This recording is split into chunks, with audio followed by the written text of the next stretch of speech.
Opération nettoyage dans cette maison maculée de cendres et produits retardants. Hier, le feu était à 50 mètres. Cécile Fabre a eu très peur. Je remontais la rue, là, je me demandais ce que j'allais retrouver. Voilà, je me demandais si j'allais retrouver ma maison intacte. Et c'était, le feu était là, et le vent tourbillonnait, des flammes de combien de 6 mètres de haut, c'était la désolation.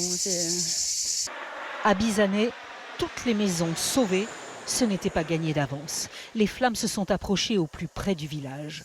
Une centaine d'habitants a dû être évacués. Ça a démarré de là. Après, il y avait un autre feu dans le début d'après-midi de ce côté. Et ça a pris à plusieurs endroits. On a cru que toutes les maisons allaient brûler.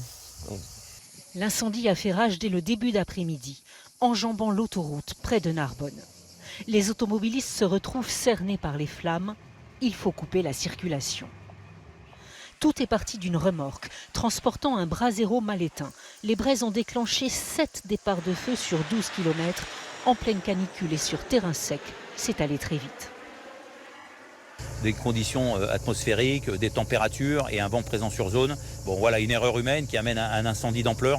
Ça rappelle qu'il faut respecter les consignes de sécurité.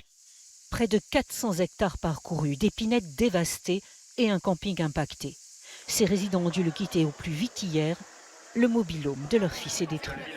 Il n'était pas là en vacances, mais il était propriétaire d'un mobil-home.